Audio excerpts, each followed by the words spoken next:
നമസ്കാരം, എല്ലാവർക്കും ഒരു പുതിയ വീഡിയോയിലേക്ക് സ്വാഗതം. ഇന്ന് നമ്മൾ നോക്കുന്നത് സോഫ്റ്റ്വെയറിനെ കുറിച്ചാണ്. ഹാർഡ്വെയറിനെ കുറിച്ച് നമ്മൾ കഴിഞ്ഞ ക്ലാസ്സിൽ പഠിച്ചു. ഇന്ന് സോഫ്റ്റ്വെയർ ആണ് നോക്കുന്നത്. എന്താണ് സോഫ്റ്റ്വെയർ? ഏതെങ്കിലും ജോലി ചെയ്യുവാനായി കമ്പ്യൂട്ടറിന് നൽകുന്ന ഇലക്ട്രോണിക് നിർദ്ദേശങ്ങളാണ് സോഫ്റ്റ്വെയർ. സ്പർശിച്ചറിയാൻ സാധിക്കാത്ത കമ്പ്യൂട്ടറിലെ ഭാഗമാണ് സോഫ്റ്റ്വെയർ. ഹാർഡ്വെയർ എന്ന് പറഞ്ഞാൽ നമുക്ക് സ്പർശനത്തിലൂടെ അറിയാൻ പറ്റും, പക്ഷേ സോഫ്റ്റ്വെയർ നമുക്ക് സ്പർശിച്ചറിയാൻ പറ്റില്ല. അതാണ് ഇവ തമ്മിലുള്ള മെയിൻ ഡിഫറൻസ്. കമ്പ്യൂട്ടർ ഹാർഡ്വെയറിനെ നിയന്ത്രിക്കുകയും ഏകോപിപ്പിക്കുകയും ചെയ്യുന്ന പ്രോഗ്രാമുകളാണ് സോഫ്റ്റ്വെയർ. സോഫ്റ്റ്വെയറിനെയാണ് കമ്പ്യൂട്ടറിൻ്റെ ആത്മാവ് എന്നറിയപ്പെടുന്നത്. സോഫ്റ്റ്വെയറിന് ഉദാഹരണമാണ് വേർഡ് പ്രോസസ്സർ, വെബ് ബ്രൗസർ തുടങ്ങിയവ. സോഫ്റ്റ്വെയറുകളെ നിയന്ത്രിക്കുന്നവർ അറിയപ്പെടുന്നത് പ്രോഗ്രാമർ എന്നാണ്. സോഫ്റ്റ്വെയറുകളെ പ്രധാനമായി രണ്ടായി തരംതിരിച്ചിരിക്കുന്നു. ഒന്ന് സിസ്റ്റം സോഫ്റ്റ്വെയർ, രണ്ട് ആപ്ലിക്കേഷൻ സോഫ്റ്റ്വെയർ. ഇവ ഓരോന്നും എന്താണെന്ന് നോക്കാം. ആദ്യം സിസ്റ്റം സോഫ്റ്റ്വെയർ എന്താണെന്ന് നോക്കാം. കമ്പ്യൂട്ടർ പ്രവർത്തനങ്ങളെ നിയന്ത്രിക്കുന്ന സോഫ്റ്റ്വെയറാണ് സിസ്റ്റം സോഫ്റ്റ്വെയർ. സിസ്റ്റം സോഫ്റ്റ്വെയർ എന്ന് പറഞ്ഞാൽ കമ്പ്യൂട്ടറിൻ്റെ പ്രവർത്തനങ്ങളെ നിയന്ത്രിക്കുന്ന സോഫ്റ്റ്വെയറാണ് സിസ്റ്റം സോഫ്റ്റ്വെയർ. യൂസറിനെയും കമ്പ്യൂട്ടറിനെയും തമ്മിൽ ബന്ധിപ്പിക്കുന്നത് സിസ്റ്റം സോഫ്റ്റ്വെയർ ആണ്. അതായത് വ്യക്തികളെയും കമ്പ്യൂട്ടറിനെയും തമ്മിൽ ബന്ധിപ്പിക്കുന്നത് സിസ്റ്റം സോഫ്റ്റ്വെയർ ആണ്. സിസ്റ്റം സോഫ്റ്റ്വെയറുകൾക്ക് ഉദാഹരണമാണ് operating system, utility, language processor എന്നിവ. സിസ്റ്റം സോഫ്റ്റ്വെയറിന് ഉദാഹരണം ഓപ്പറേറ്റിംഗ് സിസ്റ്റം, ലാംഗ്വേജ് പ്രോസസ്സർ എന്നിവ. കമ്പ്യൂട്ടറിൻ്റെ സാധാരണ പ്രവർത്തനങ്ങൾ നടത്താൻ ഉപയോഗിക്കുന്ന പ്രോഗ്രാമുകളാണ് യൂട്ടിലിറ്റി സോഫ്റ്റ്വെയർ.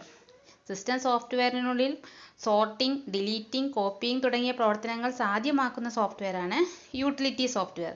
ഒരേ സമയം ഒന്നിൽ കൂടുതൽ പ്രോഗ്രാമുകൾ റൺ ചെയ്യുന്ന പ്രക്രിയയാണ് മൾട്ടി ടാസ്കിങ്. ഒരേ സമയം ഒന്നിൽ കൂടുതൽ പ്രോഗ്രാമുകൾ റൺ ചെയ്യുന്ന പ്രക്രിയയ്ക്ക് പറയുന്ന പേരാണ് മൾട്ടി ടാസ്കിങ്. സോഫ്റ്റ്വെയറുകളിലും പ്രോഗ്രാമുകളിലും ഉണ്ടാകുന്ന തെറ്റുകൾ അറിയപ്പെടുന്നതാണ് ബഗ്.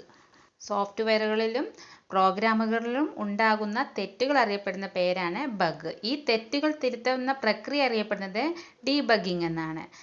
ഈ Y2K എന്നറിയപ്പെടുന്നത് കമ്പ്യൂട്ടർ ബഗ് ആണ്. കമ്പ്യൂട്ടർ ബഗിന് ഒരു ഉദാഹരണമാണ് Y2K. മില്ലേനിയം ബഗ് എന്നറിയപ്പെടുന്നത് Y2K ആണ്. അടുത്തതായി നമ്മൾ നോക്കുന്നത് ഓപ്പറേറ്റിംഗ് സിസ്റ്റം. ഓപ്പറേറ്റിംഗ് സിസ്റ്റം എന്ന് പറയുന്നത് സിസ്റ്റം സോഫ്റ്റ്വെയറിന് ഒരു ഉദാഹരണമാണ് ഓപ്പറേറ്റിംഗ് സിസ്റ്റം. ഓപ്പറേറ്റിംഗ് സിസ്റ്റം എന്താണെന്ന് നോക്കാം. ഒരു കമ്പ്യൂട്ടർ പ്രവർത്തിക്കുമ്പോൾ ആദ്യം ലോഡ് ചെയ്യപ്പെടുന്ന പ്രോഗ്രാമുകളെയാണ് നമ്മൾ ഓപ്പറേറ്റിംഗ് സിസ്റ്റം എന്ന് പറയുന്നത്. ഒരു കമ്പ്യൂട്ടർ പ്രവർത്തിക്കുമ്പോൾ ആദ്യം ലോഡ് ചെയ്യപ്പെടുന്ന പ്രോഗ്രാമുകളെയാണ് നമ്മൾ ഓപ്പറേറ്റിംഗ് സിസ്റ്റം എന്ന് പറയുന്നത്. ഒരു കമ്പ്യൂട്ടറിൻ്റെ എല്ലാ പ്രവർത്തനങ്ങളെയും നിയന്ത്രിക്കുന്നത് ഓപ്പറേറ്റിംഗ് സിസ്റ്റമാണ്. ഒരു കമ്പ്യൂട്ടറിൻ്റെ എല്ലാ പ്രവർത്തനങ്ങളെയും നിയന്ത്രിക്കുന്നത് ഓപ്പറേറ്റിംഗ് സിസ്റ്റമാണ്. കമ്പ്യൂട്ടർ ഹാർഡ്വെയറിനെ യൂസറുമായി പരസ്പരം ബന്ധിപ്പിക്കുന്ന ഘടകമാണ് ഓപ്പറേറ്റിംഗ് സിസ്റ്റം. കമ്പ്യൂട്ടർ ഹാർഡ്വെയറിനെ യൂസറുമായി പരസ്പരം ബന്ധിപ്പിക്കുന്ന ഘടകമാണ് ഓപ്പറേറ്റിംഗ് സിസ്റ്റം.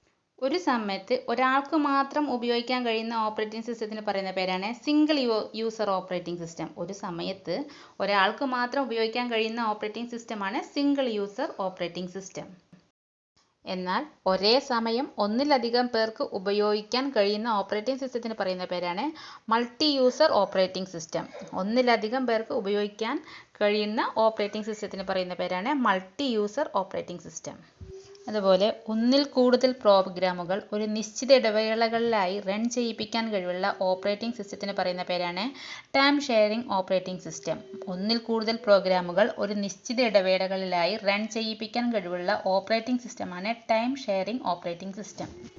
കമ്പ്യൂട്ടറിൻ്റെ പ്രവർത്തനം ആരംഭിക്കുന്നതോ റീസ്റ്റാർട്ട് ചെയ്യുന്നതോ ആയ പ്രക്രിയയ്ക്ക് പറയുന്ന പേരാണ് ബൂട്ടിംഗ്. ബൂട്ടിംഗ് എന്ന് പറഞ്ഞാൽ കമ്പ്യൂട്ടറിൻ്റെ പ്രവർത്തനം ആരംഭിക്കുന്നതോ റീസ്റ്റാർട്ട് ചെയ്യുന്നതോ ആയ പ്രക്രിയ. ഒരേ സമയം ഒന്നിലധികം CPU ഉപയോഗിച്ച് ജോലി ചെയ്യാൻ കഴിയുന്ന ഓപ്പറേറ്റിംഗ് സിസ്റ്റത്തിന് പറയുന്ന പേരാണ് മൾട്ടി പ്രോസസ്സിംഗ്. ഒരേ സമയം ഒന്നിലധികം CPU ഉപയോഗിച്ച് ജോലി ചെയ്യാൻ കഴിവുള്ള ഓപ്പറേറ്റിംഗ് സിസ്റ്റത്തിന് പറയുന്ന പേരാണ് മൾട്ടി പ്രോസസ്സിംഗ്. ലോകത്തിലെ ഏറ്റവും കൂടുതൽ ആളുകൾ ഉപയോഗിക്കുന്ന operating system Windows. Windows operating സിസ്റ്റത്തിൻ്റെ സ്ഥാപകൻ മൈക്രോസോഫ്റ്റ്. മൈക്രോസോഫ്റ്റിൻ്റെ സ്ഥാപകൻ Bill Gates and Paul Allen. Windows operating സിസ്റ്റത്തിൻ്റെ ആദ്യ പതിപ്പ് എന്ന് പറയുന്നത് വിൻഡോസ് 1.0. ആൻഡ്രോയിഡ് ഓപ്പറേറ്റിംഗ് സിസ്റ്റം വികസിപ്പിച്ചത് ഗൂഗിൾ. ആൻഡ്രോയിഡ് ഓപ്പറേറ്റിംഗ് സിസ്റ്റം വികസിപ്പിച്ചത് ഗൂഗിൾ. പ്രധാനപ്പെട്ട ആൻഡ്രോയിഡിൻ്റെ പതിപ്പുകൾ Cupcake, .NET, Ice Cream, Sandwich, Gingerbread, Honeycomb, Jelly Bean, KitKat, Lollipop, Nougat, Oreo, Pie മുതലായവയാണ് പ്രധാനപ്പെട്ട ആൻഡ്രോയിഡിൻ്റെ പതിപ്പുകൾ. മാക് ഓപ്പറേറ്റിംഗ് സിസ്റ്റം വികസിപ്പിച്ചത് ആപ്പിൾ ആണ്. മാക് ഓപ്പറേറ്റിംഗ് സിസ്റ്റം വികസിപ്പിച്ചത് ആപ്പിൾ. ഇന്ത്യ വികസിപ്പിച്ചെടുത്ത ലിനക്സ് അടിസ്ഥാനപരമാക്കിയ ഓപ്പറേറ്റിംഗ് സിസ്റ്റം എന്ന് പറയുന്നത് boss. Bharat operating system solution. Boss Bharat operating system solutions. ലോകത്തിൽ ഏറ്റവും കൂടുതൽ ആളുകൾ ഉപയോഗിക്കുന്ന ഓപ്പറേറ്റിംഗ് സിസ്റ്റമാണ് വിൻഡോസ്. മൈക്രോസോഫ്റ്റിൻ്റെ ഇന്ത്യക്കാരനായ ആദ്യ CEO ആണ് സത്യ നദല്ല. അയാളുടെ പ്രധാനപ്പെട്ട കൃതിയാണ് hit refresh. Linux operating system വികസിപ്പിച്ചെടുത്തത് ലിനസ് ടോർവാൾഡ്സ്. ലിനക്സ് ഓപ്പറേറ്റിംഗ് സിസ്റ്റം വികസിപ്പിച്ചെടുത്തത് ലിനസ് ടോർവാൾഡ്സ്. യൂണിക്സ് അടിസ്ഥാനമാക്കിയിട്ടുള്ള സ്വതന്ത്ര ഓപ്പറേറ്റിംഗ് സിസ്റ്റമാണ് ലിനക്സ്. യൂണിക്സ് അടിസ്ഥാനമാക്കിയിട്ടുള്ള സ്വതന്ത്ര ഓപ്പറേറ്റിംഗ് സിസ്റ്റമാണ് ലിനക്സ്. ആദ്യത്തെ 64 ബിറ്റ് ഓപ്പറേറ്റിംഗ് സിസ്റ്റമാണ് ലിനക്സ്. ആദ്യത്തെ 64 ബിറ്റ് ഓപ്പറേറ്റിംഗ് സിസ്റ്റമാണ് ലിനക്സ്. പ്രധാനപ്പെട്ട ഓപ്പറേറ്റിംഗ് സിസ്റ്റങ്ങൾ MS Windows, Linux, Unix, Mac, Fedora, BOSS തുടങ്ങിയവ. യുണിക്സ് ഓപ്പറേറ്റിംഗ് സിസ്റ്റം വികസിപ്പിച്ചെടുത്തത് Dennis Ritchie and Ken Thompson. Unix operating system വികസിപ്പിച്ചെടുത്തത് Dennis Ritchie and Ken Thompson. Assembly language ഉപയോഗിച്ച ആദ്യത്തെ ഓപ്പറേറ്റിംഗ് സിസ്റ്റമാണ് യുണിക്സ്. അസംബ്ലി ലാംഗ്വേജ് ഉപയോഗിച്ച ആദ്യ ഓപ്പറേറ്റിംഗ് സിസ്റ്റമാണ് യുണിക്സ്. യുണിക്സ് ഓപ്പറേറ്റിംഗ് സിസ്റ്റം തയ്യാറാക്കാൻ ഉപയോഗിച്ച അസംബ്ലി ലാംഗ്വേജ് C ആണ്. യുണിക്സ് ഓപ്പറേറ്റിംഗ് സിസ്റ്റം തയ്യാറാക്കാൻ ഉപയോഗിച്ച അസംബ്ലി ലാംഗ്വേജ് C. ഇനി നമ്മൾ നോക്കുന്നത് അപ്ലിക്കേഷൻ സോഫ്റ്റ്വെയർ ആണ്. ഇതുവരെ നമ്മൾ നോക്കിയത് സിസ്റ്റം സോഫ്റ്റ്വെയർ ആയിരുന്നു. ഇനി അടുത്തത് അപ്ലിക്കേഷൻ സോഫ്റ്റ്വെയർ. അപ്ലിക്കേഷൻ സോഫ്റ്റ്വെയർ എന്ന് പറഞ്ഞാൽ ഒരു പ്രത്യേക ആവശ്യത്തിനായി വികസിപ്പിച്ചെടുത്ത കമ്പ്യൂട്ടർ പ്രോഗ്രാമുകളാണ് അപ്ലിക്കേഷൻ സോഫ്റ്റ്വെയർ. ഒരു പ്രത്യേക ആവശ്യത്തിനായി വികസിപ്പിച്ചെടുത്ത കമ്പ്യൂട്ടർ പ്രോഗ്രാമുകളാണ് അപ്ലിക്കേഷൻ സോഫ്റ്റ്വെയറുകൾ. അപ്ലിക്കേഷൻ സോഫ്റ്റ്വെയറുകൾ അറിയപ്പെടുന്ന മറ്റൊരു പേര് end user program. End user program. Application software പ്രധാനമായും 2 തരത്തിലുണ്ട്. ഒന്ന് general purpose software, 2 special purpose software. General purpose സോഫ്റ്റ്വെയറിന് ഉദാഹരണമാണ് MS Word, MS Excel, MS PowerPoint തുടങ്ങിയവ. സ്പെഷ്യൽ പർപ്പസ് സോഫ്റ്റ്വെയർ ആണ് Photoshop, page maker, GIMP etcetera.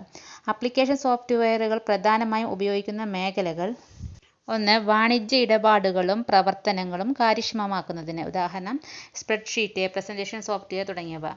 രണ്ടാമത്തെ ഗ്രാഫിക്സ് മൾട്ടിമീഡിയ പ്രോജക്റ്റുകളിൽ, example animation, image edit software.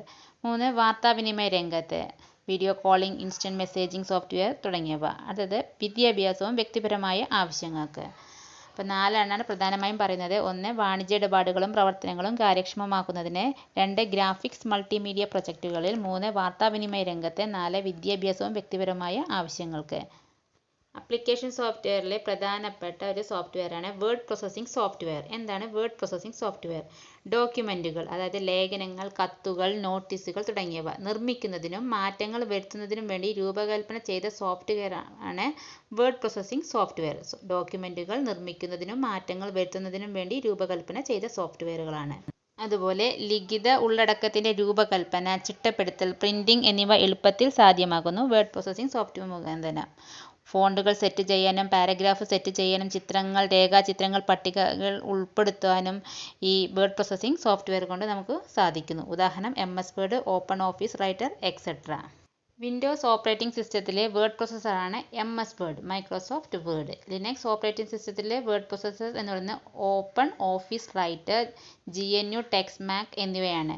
ഡോക്യുമെൻറ്റിൻ്റെ പേരടങ്ങിയിരിക്കുന്ന ബാറാണ് ടൈറ്റിൽ ബാർ എന്ന് പറയുന്നത്. ഡോക്യുമെൻറ്റിൻ്റെ പേരടങ്ങിയിട്ടുള്ള ബാറാണ് ടൈറ്റിൽ ബാർ. MS വേർഡിൽ അടങ്ങിയിരിക്കുന്ന വിവിധ ടൂൾ ബാറുകളാണ് menu bar, ruler, scroll bar, status bar എന്നിവ. പുതിയ MS വേർഡിൽ file or office button, home, insert, page layout, reference, mailing view തുടങ്ങിയ ബട്ടണുകൾ ഉണ്ട്. അതിൽ ഫയൽ ഓർ ഓഫീസ് ബട്ടൺ വഴി ലഭ്യമാകുന്ന ചില സേവനങ്ങളാണ്: ഒന്ന് പുതിയ ഒരു ഡോക്യുമെൻ്റ് നിർമ്മിക്കാൻ ഫയൽ ന്യൂ ഉപയോഗിക്കുന്നു. ഫയൽ ക്ലിക്ക് ചെയ്തിട്ട് ന്യൂ എന്ന ബട്ടൺ ഉപയോഗിക്കുന്നു. അതുപോലെ നിലവിലുള്ള ഒരു ഡോക്യുമെൻ്റ് തുറക്കാൻ ഫയൽ ഓപ്പൺ ഉപയോഗിക്കുന്നു. ഒരു ഡോക്യുമെൻ്റ് സേവ് ചെയ്യാൻ ഫയൽ സേവ് ഉപയോഗിക്കുന്നു. അതുപോലെ ഹോം മെനു വഴി ലഭ്യമാകുന്ന ചില സേവനങ്ങൾ എന്തൊക്കെയാണെന്ന് നോക്കാം. ഒന്ന് സെലക്ട് ചെയ്ത ടെക്സ്റ്റ് കട്ട് ചെയ്യാൻ ഫയൽ കട്ട് ഉപയോഗിക്കുന്നു. അതുപോലെ കോപ്പി ചെയ്യാൻ ഫയൽ കോപ്പി ഉപയോഗിക്കുന്നു. കട്ട് ഓർ കോപ്പി ചെയ്ത ടെക്സ്റ്റ് മറ്റൊരിടത്തേക്ക് പേസ്റ്റ് ചെയ്യാൻ ഫയൽ പേസ്റ്റ് ബട്ടൺ ഉപയോഗിക്കുന്നു. അതുപോലെ കമ്പ്യൂട്ടറിൽ ഉപയോഗിക്കുന്ന കട്ട്, കോപ്പി, പേസ്റ്റ് കമാൻഡുകൾ കണ്ടെത്തിയത് ലാറി ടെസ്ലർ ആണ്. കമ്പ്യൂട്ടറിൽ ഉപയോഗിക്കുന്ന കട്ട്, കോപ്പി, പേസ്റ്റ് കമാൻഡുകൾ കണ്ടെത്തിയത് ലാറി ടെസ്ലർ. ചിത്രങ്ങൾ, വീഡിയോ തുടങ്ങിയ ഡോക്യുമെന്റിലേക്ക് ചേർക്കാൻ ഉപയോഗിക്കുന്നത് ഇൻസേർട്ട് മെനു ആണ്. Insert menu. വിൻഡോസിന്റെ ടെക്സ്റ്റ് എഡിറ്റർ നോട്ട് പാഡ് ആണ്. വിൻഡോസിന്റെ ടെക്സ്റ്റ് എഡിറ്റർ എന്ന് പറയുന്നത് നോട്ട് പാഡ് ആണ്. അടുത്ത ഒരു ആപ്ലിക്കേഷൻ സോഫ്റ്റ്വെയർ ആണ് സ്പ്രെഡ്ഷീറ്റ്. പട്ടിക രൂപത്തിലുള്ള വിവരങ്ങൾ സംഭരിക്കാനും കണക്കുകൂട്ടലുകൾ എളുപ്പത്തിൽ നടത്തുവാനും സഹായിക്കുന്നതാണ് സ്പ്രെഡ്ഷീറ്റ്. സ്പ്രെഡ്ഷീറ്റിൽ വിവരങ്ങൾ ഗ്രാഫിക്കൽ രൂപത്തിൽ രേഖപ്പെടുത്തുവാൻ സഹായിക്കുന്നു. ചിത്രങ്ങൾ ഉൾപ്പെടുത്തുവാനും വിവിധ തരത്തിലുള്ള ചാർട്ടുകൾ നിർമ്മിക്കാൻ സഹായിക്കുന്നു. പേഴ്സണൽ കമ്പ്യൂട്ടറുകൾക്ക് വേണ്ടി തയ്യാറാക്കിയ ആദ്യ സ്പ്രെഡ്ഷീറ്റ് സോഫ്റ്റ്വെയർ ആണ് വിസികാൽക്. വിൻഡോസ് ഓപ്പറേറ്റിംഗ് സിസ്റ്റത്തിൽ ഉപയോഗിക്കുന്ന സ്പ്രെഡ്ഷീറ്റ് MS Excel ആണ്. ലിനക്സിൽ ഉപയോഗിക്കുന്ന സ്പ്രെഡ്ഷീറ്റ് ഓപ്പൺ ഓഫീസ് കാൽക്ക്. വിൻഡോസിൽ MS Excel, ലിനക്സിൽ ഓപ്പൺ ഓഫീസ് കാൽക്ക്. ഡാറ്റ ശേഖരിച്ച് വെക്കുന്നതിനും ക്രോഡീകരിക്കുന്നതിനും ഉപയോഗിക്കുന്ന MS ഓഫീസ് സോഫ്റ്റ്വെയർ ആപ്ലിക്കേഷനാണ് സോഫ്റ്റ്വെയർ എക്സൽ. ഡാറ്റ ശേഖരിച്ച് വെക്കുന്നതിനും ക്രോഡീകരിക്കുന്നതിനുമായി ഉപയോഗിക്കുന്ന MS Office software application Microsoft Excel. ഒരു സ്പ്രെഡ്ഷീറ്റ് ഫയലിലെ അടിസ്ഥാന സ്റ്റോറേജ് യൂണിറ്റ് എന്ന് പറയുന്നത് ടേബിൾ ആണ്. MS Excelലെ ഒരു സ്പ്രെഡ്ഷീറ്റ് ഫയൽ അറിയപ്പെടുന്നത് വർക്ക് ബുക്ക് എന്നാണ്. MS Excelൽ അടങ്ങിയിരിക്കുന്ന വിവിധ ടൂൾ ബാറുകളാണ് title bar, menu bar, scroll bar, standard tool bar, drawing tool bar തുടങ്ങിയവ. അടുത്ത ഒരു ആപ്ലിക്കേഷൻ സോഫ്റ്റ്വെയർ ആണ് ഡാറ്റാബേസ് പാക്കേജ്. ഡാറ്റാബേസ് മാനേജ്മെന്റിനായി ഉപയോഗിക്കുന്ന മൈക്രോസോഫ്റ്റിന്റെ ഒരു ആപ്ലിക്കേഷൻ സോഫ്റ്റ്വെയർ ആണ് മൈക്രോസോഫ്റ്റ് ആക്സസ്. സോഫ്റ്റ്വെയർ വികസിപ്പിക്കുന്നതിനായുള്ള ഡാറ്റാബേസായി ഉപയോഗിക്കുന്ന MS ഓഫീസ് ആപ്ലിക്കേഷനാണ് മൈക്രോസോഫ്റ്റ് ആക്സസ്. ഒരു ഡാറ്റാബേസ് ടേബിളിലെ വിവരങ്ങളുടെ വിഭാഗം അറിയപ്പെടുന്നത് ഫീൽഡ് എന്നാണ്. ഡാറ്റാബേസ് ടേബിളിലെ വിവരങ്ങളുടെ വിഭാഗം അറിയപ്പെടുന്നത് ഫീൽഡ്. MS ആക്സസ് ടേബിളിലെ കോളങ്ങൾ അറിയപ്പെടുന്നതും ഫീൽഡ് എന്നാണ്. MS ആക്സസ് ടേബിളിലെ കോളങ്ങൾ അറിയപ്പെടുന്നതും ഫീൽഡ് എന്നാണ്. അടുത്തൊരു ആപ്ലിക്കേഷൻ സോഫ്റ്റ്വെയർ എന്ന് പറയുന്നത് ഡാറ്റാബേസ് മാനേജ്മെന്റ് സിസ്റ്റം. ഡാറ്റാബേസിലെ പ്രവർത്തനങ്ങളായ വിവരങ്ങൾ സൂക്ഷിച്ചു വെക്കുക, പുതിയ വിവരങ്ങൾ ചേർക്കുക, ആവശ്യമില്ലാത്തത് നീക്കം ചെയ്യുക, ആവശ്യാനുസരണം ഡാറ്റ എടുത്ത് ഉപയോഗിക്കുക, ഉചിതമായ മാറ്റം വരുത്തുക തുടങ്ങിയവ ചെയ്യാനുള്ള സൗകര്യങ്ങളോടുകൂടിയ സോഫ്റ്റ്വെയർ സംവിധാനമാണ് ഡാറ്റാബേസ് മാനേജ്മെന്റ് സിസ്റ്റം എന്ന് പറയുന്നത്. അതായത് വിവരങ്ങൾ സൂക്ഷിച്ചു വയ്ക്കുക, പുതിയ വിവരങ്ങൾ ചേർക്കുക, ആവശ്യമില്ലാത്തവ നീക്കം ചെയ്യുക, ആവശ്യാനുസരണം ഡാറ്റ എടുത്ത് ഉപയോഗിക്കുക, ഉചിതമായ മാറ്റം വരുത്തുക തുടങ്ങിയ സൗകര്യങ്ങളോടുകൂടിയുള്ള സോഫ്റ്റ്വെയറിനെയാണ് നമ്മൾ ഡാറ്റാബേസ് മാനേജ്മെന്റ് സിസ്റ്റം എന്ന് പറയുന്നത്. അതിന് ഉദാഹരണമാണ് MS SQL സെർവർ തുടങ്ങിയവ. അടുത്തൊരു ആപ്ലിക്കേഷൻ സോഫ്റ്റ്വെയർ പ്രസന്റേഷൻ സോഫ്റ്റ്വെയർ. ശബ്ദങ്ങളും ചിത്രങ്ങളും വീഡിയോകളും ഉൾപ്പെടുന്ന സ്ലൈഡുകൾ നിർമ്മിക്കാൻ ഉപയോഗിക്കുന്ന സോഫ്റ്റ്വെയറാണ് പ്രസന്റേഷൻ സോഫ്റ്റ്വെയർ എന്ന് പറയുന്നത്. വിൻഡോസിൽ ഉപയോഗിക്കുന്ന പ്രസന്റേഷൻ സോഫ്റ്റ്വെയറാണ് MS PowerPoint. ലിനക്സിൽ ഉപയോഗിക്കുന്നത് ഓപ്പൺ ഓഫീസ് ഇംപ്രസ്. പ്രസന്റേഷൻ എന്നാണ് പവർപോയിന്റിലെ പ്രാഥമിക ഫയൽ അറിയപ്പെടുന്നത്. പ്രസന്റേഷൻ. ഓരോ പ്രസന്റേഷനിലെയും വിവിധ ഭാഗങ്ങളെ സ്ലൈഡുകൾ എന്നാണ് പറയുന്നത്. സ്ലൈഡുകൾ എന്നാണ് അറിയപ്പെടുന്നത്. തയ്യാറാക്കിയ പ്രസന്റേഷൻ കാണുന്നതിന് സ്ലൈഡ് ഷോ മെനു ഉപയോഗിക്കുന്നു. അടുത്തത് ഇമേജ് എഡിറ്റർ. ചിത്രങ്ങൾ അല്ലെങ്കിൽ ഗ്രാഫിക്സ് നിർമ്മിക്കുവാനും അതിൽ മാറ്റം വരുത്താനും ഉപയോഗിക്കുന്നതാണ് ഇമേജ് എഡിറ്റർ. ഇമേജ് എഡിറ്ററിലെ പ്രധാനപ്പെട്ട ഓപ്പറേഷനുകൾ: 1. ചിത്രങ്ങളിലെ അപൂർണതകളും മറ്റു വൈകല്യങ്ങളും നീക്കം ചെയ്യുക, ക്രോപ്പ് ചെയ്യുക, ചിത്രത്തിന്റെ വലിപ്പം വ്യത്യാസപ്പെടുത്തുക, ചിത്ര സംയോജനം, നിറം കൊടുക്കൽ തുടങ്ങിയവ നടത്തുക. ഇതാണ് ഇമേജ് എഡിറ്ററിന്റെ ഓപ്പറേഷനുകൾ. അതിനുദാഹരണമാണ് MS Paint, GIMP, ഫോട്ടോഷോപ്പ് തുടങ്ങിയവ. മൈക്രോസോഫ്റ്റിന്റെ ഇമേജ് എഡിറ്റർ MS Paint ആണ്. മൈക്രോസോഫ്റ്റിന്റെ ഇമേജ് എഡിറ്റർ MS Paintഉം ലിനക്സിന്റെ GIMPഉം ആണ്. അടുത്തത് മൾട്ടിമീഡിയ സോഫ്റ്റ്വെയർ. അക്ഷരങ്ങളും ചിത്രങ്ങളും ഗ്രാഫിക്സുകളും ശബ്ദങ്ങളും വീഡിയോകളും കൂടി ചേർന്ന രൂപമായ മൾട്ടിമീഡിയ നിർമ്മിക്കുവാനും മാറ്റങ്ങളും വരുത്താനും ഉപയോഗിക്കുന്നതാണ് multimedia software. Example Pinnacle Studio, Windows Media Player തുടങ്ങിയവ. ഇത്രയുമാണ് പ്രധാനപ്പെട്ട application software. 1. Word processing software. 2. Spreadsheet. 3. Database package. 4. Database management system. 5. Presentation software. 6. Image editor. 7. Multimedia software. അടുത്തത് നമ്മൾ നോക്കുന്നത് സ്വതന്ത്ര സോഫ്റ്റ്വെയർ. സ്വതന്ത്ര സോഫ്റ്റ്വെയറിന്റെ സ്ഥാപകൻ റിച്ചാർഡ് സ്റ്റാൾമാൻ ആണ്. 1985 കണ്ടുപിടിച്ചത്. ആവശ്യത്തിനനുസരിച്ച് മാറ്റങ്ങൾ വരുത്തി ഉപയോഗിക്കാൻ കഴിയുന്ന സോഫ്റ്റ്വെയർ ആണ് സ്വതന്ത്ര സോഫ്റ്റ്വെയർ.